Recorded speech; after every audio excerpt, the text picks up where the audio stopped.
So this year for our June 1st issue, we're doing the first ever 25 most important private companies list. There are so many private companies, especially in the tech sector, that are growing so fast that they're now bigger and more valuable than many of the Fortune 500 companies.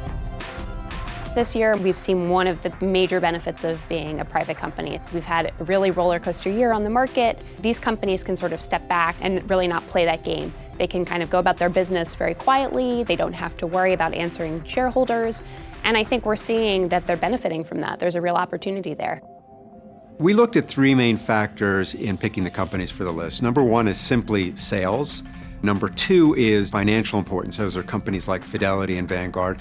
And three is disruption, companies like Uber and Airbnb that are changing the business world around them. Uber changed the entire game, not only for the transportation industry, but for the idea of a platform. So we now talk about the Uber of something. Cargill and US Foods are incredibly important to our food system, and Cargill actually happens to be the largest private company in the US with $120 billion in revenue.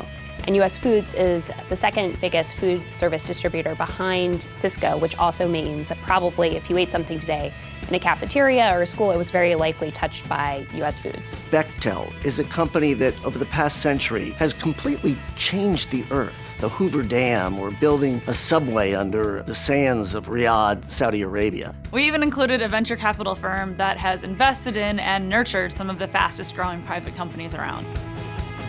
For decades, companies have strived to go public, but more and more these days, companies are either going from public back to private or staying private. In recent years, more companies have delisted than actually gone public, and that trend is only accelerating. One of the things that makes this list special is because it casts a spotlight on companies that often operate in the shadows. They don't really look for press in the same way that public companies do many times. And so this is an opportunity for us to show their importance in the global economy.